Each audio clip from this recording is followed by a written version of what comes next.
പഠിക്കുക പഠിക്കുക എന്നത് ഇന്ന് വാസ്തവത്തിൽ പല ആളുകൾക്കും, കുട്ടികൾക്കും രക്ഷിതാക്കന്മാർക്കും വാസ്തവത്തിൽ നിജസ്ഥിതിയില്ലാത്തൊരവസ്ഥയാണുള്ളത്. എന്തെങ്കിലും പഠിക്കണം എന്ന് പറഞ്ഞാൽ എന്തെങ്കിലും ഒരു കോഴ്സ് പാസ്സാക്കണം എന്നൊരു രീതിയിലേക്ക് എത്തിച്ചേർന്നിട്ടുണ്ട്. അങ്ങനെയല്ല വേണ്ടത്. ഇൽമെന്ന് പറഞ്ഞാൽ അത് കരകാണാ സാഗരമാണ്, വലിയ പാരാവാരമാണ്. അതിൻ്റെ അറ്റം ആരും കണ്ടിട്ടില്ല. അത് വലിയ വലിയ പണ്ഡിതന്മാരൊക്കെ തന്നെ ഭൗതികമായി പഠിച്ചവരും മതപരമായി പഠിച്ചവരും അംഗീകരിച്ചിട്ടുള്ള ഒരു സംഗതിയാണത്. കരകാണാ സാഗരമാണ് ഇൽമ് എന്ന് പറയുന്ന സംഗതി. പ്രാചീന കാലത്ത് ജീവിച്ചിരുന്ന യവന ദാർശനികനായിരുന്ന സോക്രട്ടീസിൻ്റെ കഥയിൽ കാണാം. എന്നാൽ അദ്ദേഹം ഒരിക്കൽ പറയുകയുണ്ടായി, എനിക്ക് അറിയാവുന്നതിൻ്റെ ആകത്തുക എനിക്ക് ഒന്നും അറിയില്ല എന്നതാണ്. പഠിച്ച് പഠനം പൂർത്തിയായപ്പോൾ എനിക്ക് മനസ്സിലായി എനിക്കൊന്നും അറിയില്ലെന്ന്. അവരൊക്കെ അറിവുകേട് സമ്മതിക്കുകയാണ്. അറിവിൻ്റെ എന്ന് പറഞ്ഞാൽ വിജ്ഞാനത്തിൻ്റെ ആഴവും പരപ്പും അംഗീകരിക്കുകയും സമ്മതിക്കുകയുമാണ് ചെയ്തത്.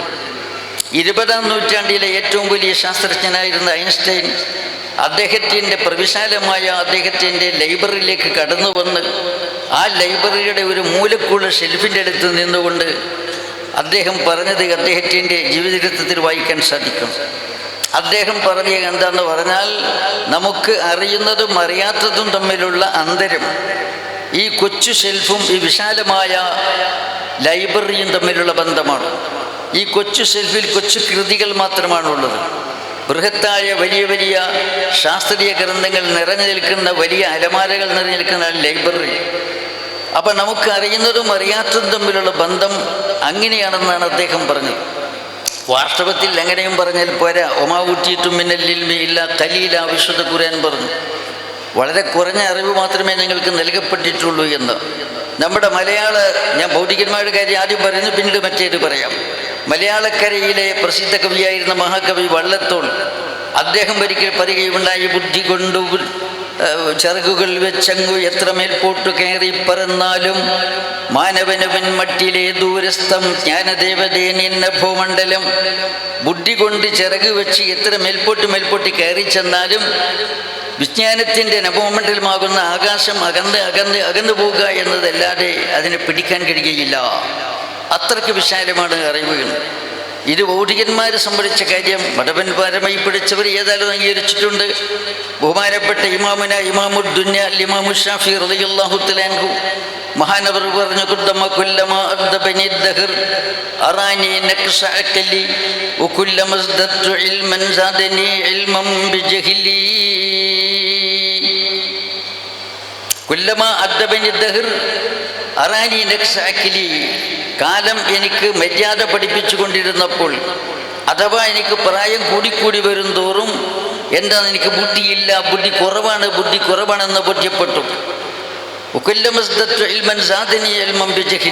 വിവരം കൂടുന്തോറും വിവരമില്ല എന്ന ബോധ്യം എനിക്ക് വന്നോളൂ. ഇമാം ഷാഫി തങ്ങൾ പറയുക. അപ്പോൾ എന്ന് മതപരമായി പഠിച്ചവരും ഭൗതികമായി പഠിച്ചിട്ടുള്ളവരും എല്ലാവരും അംഗീകരിക്കുന്നു, അറിവ് എന്ന് പറഞ്ഞാൽ എത്തിപ്പിടിക്കാൻ കഴിയാത്ത വലിയ മേഖലയാണ്, ആകാശമാണത്. അപ്പോൾ പിന്നെ ബുദ്ധി എന്താണ്, വാസ്തവത്തിൽ എന്താണെന്ന് പറഞ്ഞാൽ എല്ലാ ഗ്രന്ഥങ്ങളും വായിക്കുക. ചില ആളുകൾ കയ്യിൽ കിട്ടുന്നതൊക്കെ വായിക്കുന്ന ചില ആൾക്കാരുണ്ട്, എല്ലാം പഠിക്കുന്ന ആൾക്കാരുണ്ട്, എല്ലാ കോഴ്സും പാസ്സാക്കുക എന്ന. ഒരിക്കലും അത് പ്രായോഗികമല്ല, ബുദ്ധിപൂർവകമല്ലാതെ. വാസ്തവത്തിൽ ഓരോ വർഷവും ലക്ഷക്കണക്കിന് ഗ്രന്ഥങ്ങൾ ഇറങ്ങിക്കൊണ്ടിരിക്കുകയാണ്. 1972 ഐക്യരാഷ്ട്രസഭ ഒരു ബുക്ക് ഇയർ വർഷമായിട്ട് ആഘോഷിക്കുകയുണ്ടായി. അപ്പോൾ അവർ ഒരു ലഘുലേഖ പ്രസിദ്ധീകരിച്ചിരുന്നു. അതിൽ പറഞ്ഞിട്ടുള്ള എന്താണെന്ന് പറഞ്ഞാൽ, ഓരോ വർഷവും 50 ലക്ഷം ഗ്രന്ഥങ്ങൾ, ഓരോ വർഷവും 50 ലക്ഷം ഗ്രന്ഥങ്ങൾ പുതിയ ശീർഷകത്തിൽ ഇറങ്ങിക്കൊണ്ടിരിക്കുന്നു എന്നാണ്.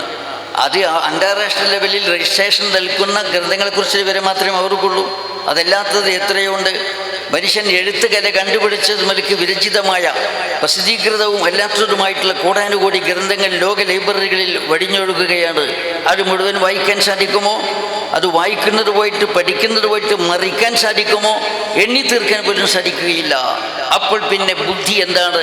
നാഫി ആയ ഇൽമ നേടുക എന്നതാണ്, ഉപകാരപ്രദമായ ഇൽമ നേടുക എന്നതാണ്. അതുകൊണ്ടാണ് മഹാനായ റസൂലുള്ളാഹി സ്വല്ലല്ലാഹു അലൈഹി വസല്ലം നമ്മളെ പഠിപ്പിച്ചത്, അല്ലാഹുമ്മ ഇന്നാ നഊദു ബിക മിൻ ഇൽമിൻ ലാ യൻഫഉ. പടച്ചവനെ, ഉപകാരമില്ലാത്ത ഇൽമിനെ തൊട്ട് നിന്നോട് രക്ഷ ചോദിക്കുന്നു. കാരണം ആയുഷ്കാലം വളരെ ഹ്രസ്വമാണ്, പരിമിതമാണ്, നൈമിഷികമാണ്. അതിൽ തന്നെ ആരോഗ്യമുള്ള, ബുദ്ധിയുള്ള നല്ല കാലം എന്ന പുഷ്കരകാലം, വസന്തകാലം അതിലേറെ കുറവാണ്. ആ കാലഘട്ടം ഉപയോഗിച്ചുകൊണ്ട് നമ്മൾ പഠിക്കുന്നത് നമുക്ക് ഉപകാരപ്രദമാകണം. ഏതാണ് ഉപകാരപ്രദമായ നാഫിയായ ഇൽമ്? നാഫിയായ ഇൽമ് എന്ന് പറഞ്ഞാൽ നമുക്ക് മതപരമായ ഇൽമും മതപരമായ ഇൽമിൻ്റെ പ്രയോഗത്തിനും അതിൻ്റെ പ്രചാരണത്തിനും ഉപയോഗപ്പെടുന്ന ഭൗതികമായ ഇൽമും. അപ്പോൾ ആഖിറത്തിൻ്റെ ഇൽമും ആഖിറത്തിലേക്ക് ആവശ്യമായിട്ടുള്ള ഭൗതികമായ ഇൽമും, ഇതാണ് നാഫിയായ ഇൽമ്. നാഫിയായ ഇൽമ് എന്ന് പറയുന്നത് ആ ഇൽമ് പഠിക്കണം. ഇൽമ് പഠിക്കുക എന്ന് പറയുന്നത് എന്താണ്? അതിനേക്കാൾ ഉപരിയായ ഒരു അമല് വേറെയില്ല. നമുക്കൊരു സന്താനമുണ്ടായാൽ നമ്മൾ ആദ്യമായി ആഗ്രഹിക്കേണ്ടത് എന്താണ്? അവനൊരു ഡോക്ടറാക്കണമെന്നോ എൻജിനീയറാക്കണമെന്നോ ഒരു മന്ത്രിയാക്കണമെന്നോ അല്ലെങ്കിൽ വേറെ ഏതെങ്കിലും ഔദ്യോഗിക രംഗത്തേക്ക് എത്തിക്കണമെന്നോ എല്ലാം നമ്മൾ ആഗ്രഹിക്കേണ്ടത്. നമുക്കൊരു സന്താനമുണ്ടായാൽ ആദ്യമായി ആഗ്രഹിക്കേണ്ടത് അവനൊരു ആലിമാക്കണമെന്നതാണ്.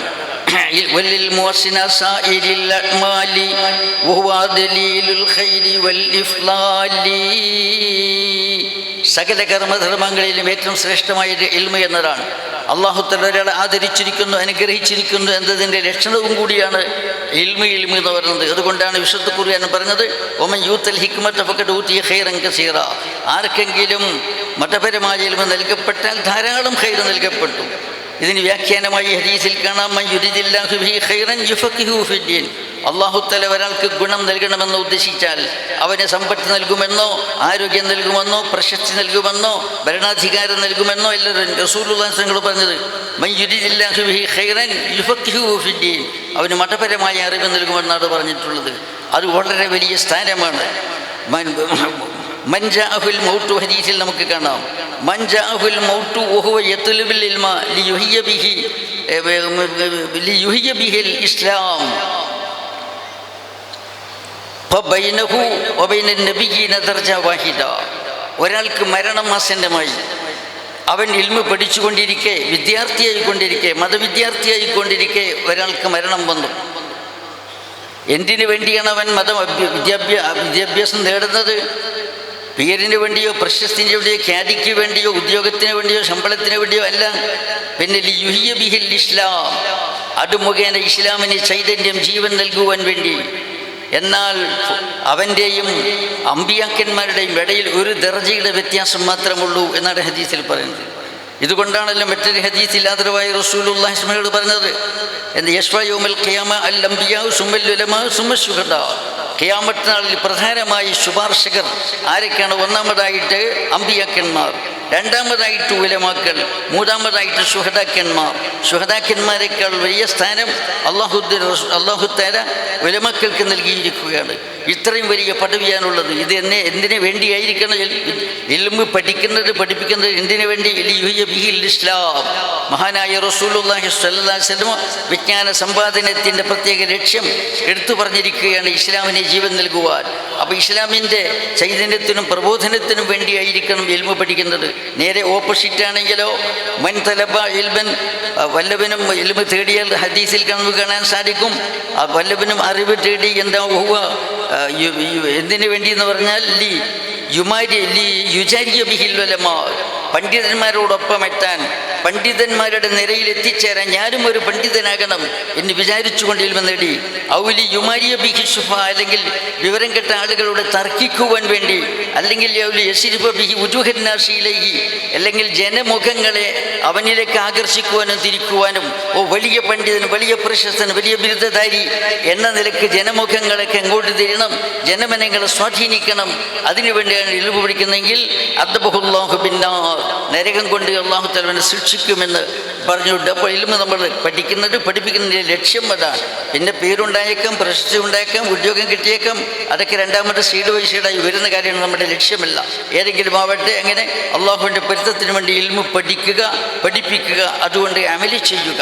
അതാണ് ഏറ്റവും വലിയ പ്രശ്നം. പഠിക്കാനും പഠിപ്പിക്കാനും എളുപ്പം കഴിയും, പക്ഷേ അത് ജീവിതത്തിൽ പകർത്തി മാതൃക സൃഷ്ടിക്കേണ്ടത് അവിടെയാണ് ബഹുമാനപ്പെട്ട നജ്മ് ശൈഖുൻ നജ്ം ബഹുമാനപ്പെട്ട ഉസ്താദ് അവറുകൾ ഉയർന്നു നിൽക്കുന്നത് നമ്മുടെ ദർപ്പണങ്ങൾ തെളിഞ്ഞു നിൽക്കാനുള്ള കാരണം അതാണ്. പഠിച്ച ഇൽമുകൊണ്ട് അമൽ ചെയ്യുന്നു എന്നുള്ളതാണ്. ഈ കൃത്യസമായിട്ട് തന്നെ എല്ലാ തിരക്കും സബക്കിൻ്റെ തിരക്കുണ്ടെങ്കിൽ ഇടയിൽ ദുഹാ നിസ്കരിക്കുന്നു, രാത്രി തഹജ്ജുദ് നിസ്കരിക്കുന്നു.